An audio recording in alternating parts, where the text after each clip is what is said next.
हैन। निश्चय पनि रवि लामिछानेको घटनाको सन्दर्भमा किन नहोस्, रवि लामिछानेले भ्रष्टाचारी गरेकै सहकारीको सन्दर्भमा न्यायिक छानबिन हुनुपर्छ भनेर त हामीले भनिरहेकै हौं।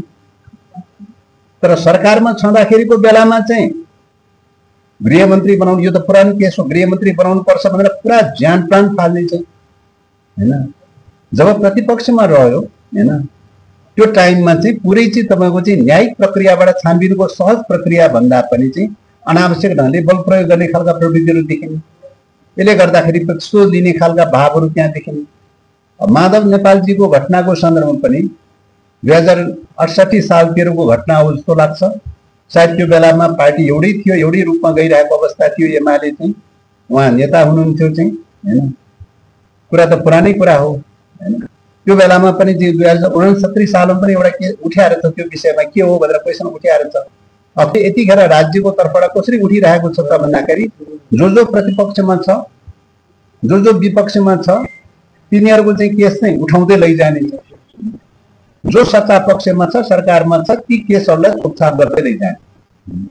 यस प्रकारको पक्षपातपूर्ण र भेदभावपूर्ण देखिरहेको छ। तर अहिले के भइरहेको छ त भन्दाखेरि अख्तियार मार्फत चाहिँ पार्ट रूपमा चाहिँ जो विपक्षमा छ उनीहरूको मात्र गर्ने, अथवा चाहिँ सिआइईबाट जो विपक्षमा छ उनीहरूको मात्र गर्ने, सत्ता पक्षको नछुनिन्छ, सरकारको नछुनिन्छ। यस्तो प्रकारका जो प्रवृत्तिहरू देखिरहेका छन्, यसले चाहिँ सत्य तथ्य पत्ता लगाउने, छानबिन गर्ने र सुशासन कायम राख्ने दिशातर्फ भन्दा पनि चाहिँ भ्रष्टाचारको आवरणमा, भ्रष्टाचार विरोधी आवरणमा त्यसको त्यो ट्रेन्ड पनि हाबी भइरहेको चाहिँ छ। त्यस कारणले गर्दाखेरि चाहिँ अब यो क्रममा हामी मुलुकमा सुशासन कायम राख्नुपर्छ, भ्रष्टाचार मुक्त गराउँदै लैजानुपर्छ, भ्रष्टाचार शून्य सहनशीलताको रूपमा लैजानु पर्दछ र कुनै पनि प्रकारका भ्रष्टाचारी कमिसन तन्त्र लगायतका ती विषयहरूलाई चाहिँ कानुन सम्मत ढंगले नियन्त्रण गर्दै लैजानु पर्दछ भन्ने हो, त्यो मान्यता हो, त्यसमा दृढ हो।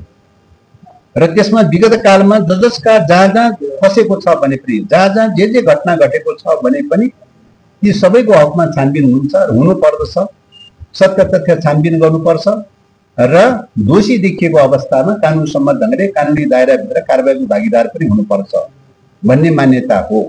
त्यसको लागि विगत कालमा थुप्रै घटनाहरू आइरहेको चाहिँ छ, थुप्रै केसहरू चाहिँ तपाईको चाहिँ भ्रष्टाचारसँग जोडिएका थुप्रै केसहरू उठिरहेका चाहिँ छन्। तर ती थुप्रै केसहरूको सन्दर्भमा कस्तो ढंगले यतिखेर राज्यको तर्फबाट कसरी उठिरहेको छ त भन्दाखेरि जो प्रतिपक्षमा छ, जो विपक्षमा छ, तिनीहरूको चाहिँ केस चाहिँ उठाउँदै लैजाने छ। जो सत्ता पक्षमा छ, सरकारमा छ, ती केसहरूलाई थोपछाप गर्दै लैजाने। यस प्रकारको पक्षपातपूर्ण र भेदभावपूर्ण देखिरहेको छ। यो भेदभावपूर्ण र पक्षपातपूर्णले के देखाउँछ त भन्दाखेरि चाहिँ भ्रष्टाचार विरोधी अभियान होइन, सुशासनको पक्षको अभियान होइन। यो अभियान कतै प्रतिशोध लिने, बदला लिने, विपक्षलाई बदला लिने अभियानमा त गइरहेको छैन भन्ने देखिन्छ। त्यसो भएको हुनाले पछिल्लो समयमा माधव नेपाल लगायतका चाहिँ को सन्दर्भमा जुन मुद्दाहरूको चाहिँ कुरा उठिरहेको छ हैन, अब 68 सालतिर हो के अरे यो पतञ्जलि यो केन्द्रको चाहिँ जमिनको सन्दर्भको विषयलाई लिएर जो उठिरहेको चाहिँ छ, निश्चय पनि चाहिँ क्याबिनेटले पनि नीतिगत रूपले भ्रष्टाचारी गर्न पाइँदैन। त्यो हो चाहिँ यदि भ्रष्टाचारी गरेकै रहेछ भने पनि कानुन सम्मत ढंगले छानबिन गर्नुपर्छ। सबै जोसुकै दल होस्, जोसुकै सरकारमा होस् या विपक्षमा होस्, सबैको सन्दर्भमा छानबिन गर्नुपर्छ भन्ने हो। तर अहिले के भइरहेको छ त भन्दाखेरि अख्तियार मार्फत चाहिँ पार्ट रूपमा चाहिँ जो विपक्षमा छ उनीहरूको मात्र गर्ने, अथवा चाहिँ सिआइईबाट जो विपक्षमा छ उनीहरूको मात्र गर्ने, सत्ता पक्षको नछुनिन्छ, सरकारको नछुनिन्छ। यस्तो प्रकारका जो प्रवृत्तिहरू देखिरहेका छन्, यसले चाहिँ सत्य तथ्य पत्ता लगाउने, छानबिन गर्ने र सुशासन कायम राख्ने दिशातर्फ भन्दा पनि चाहिँ भ्रष्टाचारको आवरणमा, भ्रष्टाचार विरोधी आवरणमा त्यसको ब्यानर भित्र चाहिँ विपक्षलाई प्रतिशोध लिने, बदला लिने, यो यस्तो टाइपको दिशातर्फ नजाओस् भन्ने कुरामा पनि सजग हुनुपर्छ, सतर्क रहनुपर्छ भन्ने लाग्छ। त्यस कारणले गर्दाखेरि यी विषयहरूको सन्दर्भमा अहिले अब घटनाहरू तपाईहरुले देखिरहनु भएकै छ हैन। निश्चय पनि रवि लामिछानेको घटनाको सन्दर्भमा किन नहोस्, रवि लामिछानेले भ्रष्टाचारी गरेकै सहकारीको सन्दर्भमा न्यायिक छानबिन हुनुपर्छ भनेर त हामीले भनिरहेकै हौं। तर सरकारमा छँदाखेरिको बेलामा चाहिँ गृहमन्त्री बनाउनु, यो त पुरानो केस हो, गृहमन्त्री बनाउनु पर्छ भनेर पुरा ज्यान प्राण फाल्ने चाहिँ हैन। जब प्रतिपक्षमा रह्यो हैन, त्यो टाइममा चाहिँ पुरै चाहिँ तपाईको चाहिँ न्यायिक प्रक्रियाबाट छानबिनको सहज प्रक्रिया भन्दा पनि चाहिँ अनावश्यक ढंगले बल प्रयोग गर्ने खालका प्रवृत्तिहरू देखिने। यसले गर्दाखेरि प्रतिशोध लिने खालका भावहरू त्यहाँ देखिने। माधव नेपालजीको घटनाको सन्दर्भमा पनि 2068 सालतिरको घटना हो जस्तो लाग्छ। सायद त्यो बेलामा पार्टी एउटै थियो, एउटै रूपमा गइरहेको अवस्था थियो। एमाले चाहिँ उहाँ नेता हुनुहुन्थ्यो चाहिँ हैन। कुरा त पुरानै कुरा हो हैन। त्यो बेलामा पनि 2069 सालमा पनि एउटा के उठाएर छ, त्यो विषयमा के हो भनेर क्वेसन उठाएर छ, अख्तियारमा छानबिन उठाएर छ। हेर्दै गयो अख्तियारले चाहिँ निर्णय गरेछ, आयोगले निर्णय गरेछ, यो चाहिँ तपाईको चाहिँ छानबिन योग्य देखिँदैन छ। क्याबिनेटले जग्गाको हदबन्दी सम्बन्धी विषय क्याबिनेटको क्षेत्राधिकारभित्र क्याबिनेटले निर्णय गरेको विषय पर्या हुनाले चाहिँ यो छानबिनको दायराभित्र पर्दैन भनेर चाहिँ त्यो बेलामा एक प्रकारले त्यो तामिलीमा राखेर छ। त्यो केस 69 सालमा तामिलीमा राखेको रहेछ आयोगले। एवं प्रकारले त्योभन्दा अगाडि चाहिँ तपाईँको सतर्कता केन्द्रले पनि छानबिन सुरु गरेको छ। सतर्कता केन्द्रले पनि के त भन्दा यो क्याबिनेटको निर्णयको विषय भएको हुनाले भनेर चाहिँ यो छानबिनको आवश्यकता पर्दैन भनेर भने हुनाले अन्यथा कुनै आदेश दिएको रहेनछ, कुनै अनुसन्धानको प्रक्रिया अगाडि बढाएको देखिँदैन। त्यस्तो देखिन्छ। जुन बेलामा अब उहाँहरू चाहिँ मिलेको थियो हैन, जुन बेलामा उहाँहरू मिलेको थियो त्यो बेलामा त्यस प्रकारका निर्णय पनि भएका थिए। अब अहिले चाहिँ उहाँहरूको बीचमा जो विवाद पर्यो, एमालेको चाहिँ तपाईँको विभाजन भयो, विवाद पर्यो। विवाद परेको बेलामा चाहिँ यो मुद्दा उठेको चाहिँ छ। हुन त पछिल्लो समयमा कानुन बनेको छ, कानुन अदालतले केही आदेश दिएको छ हैन। पछिल्लो समयमा 2080 सालमा चाहिँ तपाईँको अदालतले के आदेश दियो त भन्दाखेरि भूमि सम्बन्धी इस्यु त भूमि उपयोग सम्बन्धी नीतिको सन्दर्भमा त संघीय संरचना बनिसकेपछि, प्रदेशको संरचना बनिसकेपछि प्रदेशको पनि क्षेत्राधिकारभित्र पर्छ हैन। केन्द्रले जे कानुन बनाएको छ, जे निर्णय गरेको छ, प्रदेशको क्षेत्राधिकारको त हनन गरेर गरेको छ।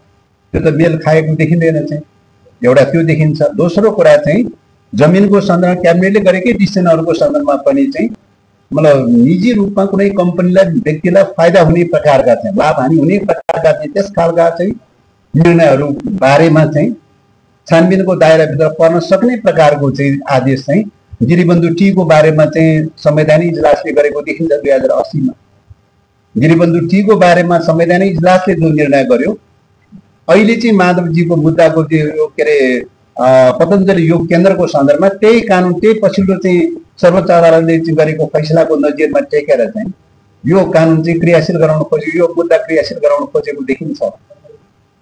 त्यसो भएको हुनाले चाहिँ अब यो पहिलेका परिघटनाहरू पछि बनेका कानुनहरूको आधारमा आकर्षित हुन्छ कि हुँदैन भन्ने प्रश्न पनि छ कानुनी रूपले। त्यसैले खैर जे होस्, यो न्यायिक प्रक्रियाका विषयहरूको बारेमा, अदालतले गरेका निर्णयहरूको बारेमा निश्चय पनि कतिपय त्रुटिपूर्ण हुन सक्छ, तर पनि चाहिँ न्यायिक प्रक्रियाबाट भएका फैसलाहरूलाई हामीले कार्यान्वयन गर्नै पर्छ, लागू गर्नै पर्छ। बेठिक होला, ठिक होला, आफ्नो तहमा छलफल होला, बहस होला, तर्क वितर्क होला, ठिक र बेठिकको सन्दर्भमा, तर अदालतले गरेका निर्णयहरू, सर्वोच्च अदालतले गरेका निर्णयहरू हामीले फलो गर्नै पर्छ भन्ने हो। त्यसो भएको हुनाले चाहिँ यी सबैको सन्दर्भमा न्यायिक ढङ्गले सायद छानबिन हुनेछ भन्ने नै लाग्छ र राज्यका प्रपर्टीहरूको दुरुपयोग नहोस्, कानुन छल्ने काम नहोस्, कानुन मिचेर त्यसलाई दुरुपयोग गर्ने भ्रष्टाचारजन्य क्रियाकलापहरू हुन नपाओस् भन्ने कुरामा सजग हुनुपर्छ। विधिको शासन लागू गर्नुपर्छ, राज्यका सम्पत्तिहरू रक्षा गर्नुपर्छ, दुरुपयोग हुन दिनु हुँदैन। जो कसैमाथि पनि चाहिँ दुरुपयोग गर्नेहरूमाथि कारबाहीको भागीदार हुनुपर्दछ। यसमा कुनै विमतिको विषय होइन हाम्रो, तर चाहिँ दुरुपयोग भएका छानबिन गर्नुपर्छ भन्ने नाममा पक्षपात र भेदभावपूर्ण ढङ्गले गर्ने खालका क्रियाकलापहरूको पनि हामीले सजगता साथ त्यसको पनि विरोध गर्नै पर्दछ। निष्पक्ष र स्वतन्त्र ढङ्गले लैजाने कुरामा जोड दिनुपर्छ। सबैको सन्दर्भमा थुप्रै कुरा उठेको छ, गिरिबन्धु टीदेखि लिएर ओम्नीको चाहिँ इस्युदेखि लिएर, यति होल्डिङको इस्युदेखि लिएर, बतासे ग्रुपको इस्युदेखि लिएर चाहिँ थुप्रै इस्यु उठेको छ त, थुप्रै इस्यु उठेको चाहिँ छ। सबैको सन्दर्भमा छानबिन किन हुँदैन? एवं प्रकारले चाहिँ तपाईँको चाहिँ भुटानी शरणार्थीसँग जोडिएकै केसको बारेमा पनि हैन थुप्रै केसहरूको सन्दर्भमा थुप्रै उठेको छ। त्यो निष्पक्ष र स्वतन्त्र ढङ्गले सबैको सन्दर्भमा गर्नु पर्यो छानबिन। पक्षपातपूर्ण ढङ्गले गर्ने कुराले सही निष्कर्षमा पुग्दैन, भ्रष्टाचार विरोधी निष्कर्षमा पुग्दैन। त्यस कारणले गर्दाखेरि चाहिँ यो निष्पक्ष र स्वतन्त्र ढङ्गले सबैको सन्दर्भमा छानबिन हुनुपर्छ। सबैको सन्दर्भमा छानबिन गरेर सत्य तथ्य पत्ता लगाउने प्रक्रियाबाट अगाडि बढ्नुपर्छ। राज्य त्यो रूपले पहल गर्नुपर्छ। राज्य पक्षपातपूर्ण ढङ्गले दिशामा गयो भने त्यसले चाहिँ उल्टो चाहिँ प्रतिशोध लिने, बदला लिने, प्रतिशोध र बदलाको स्थितिले कहाँ पुर्याउँछ त भन्दाखेरि चाहिँ द्वन्द्वको स्थितिमा पुर्याउँछ, अराजकता र अस्थिरताको स्थितिमा पुर्याउँछ। अहिले हामी हेरिरहेका छौँ तीन चार ठाउँमा चाहिँ तपाईँको चाहिँ प्रतिशोध लिने, बदला लिने खालका ट्रेन्ड टेन्डेन्सीहरू देखिन्छ। तपाईँले देखिरहनु भएको छ, कुलमानजीको विरुद्धमा एक प्रकारको प्रतिशोधको भावना देखिएकै छ होइन। रवि लामिछानेको परिघटनामा उनले गल्ती गरे होलान्, न्यायिक छानबिनको दायराभित्र मात्रै सीमित नरहिकन चाहिँ तपाईँको प्रतिशोधको भावना त्यहाँ देखिन्छ होइन। एक प्रकारले बालिन शाहको सन्दर्भमा यद्यपि घटनाहरू चाहिँ त्यस्तो देखिँदैन, तर त्यहाँ पनि एउटा प्रतिशोध देखिन्छ। सदनमै रहेका विपक्षी दलहरू, प्रमुख विपक्षी दलको रूपमा रहेको नेकपा माओवादी केन्द्रदेखि लिएर एकीकृत समाजवादी होइन लगायतका यी केन्द्रहरू 3-4 ठाउँमा 4-5 ठाउँमा चाहिँ तपाईँको प्रतिशोधको भावना प्रबल देखिन्छ। राज्य त्यो ढङ्गले प्रतिशोधको भावना चाहिँ बाट गयो भने मुलुकमा अस्थिरता पैदा हुन्छ, अराजकता पैदा हुन्छ, द्वन्द्वको परिस्थिति पैदा हुन्छ। द्वन्द्वको परिस्थिति पैदा भयो भने मुलुकको राष्ट्रिय अस्मिता समाप्त हुन्छ, नेपालको राष्ट्रिय अस्मिता समाप्त हुन्छ, विदेशी शक्ति केन्द्रहरूको क्रीडास्थल बन्न जान्छ, अर्को नयाँ टाइपको मुलुक चाहिँ उपनिवेश बन्न जान्छ।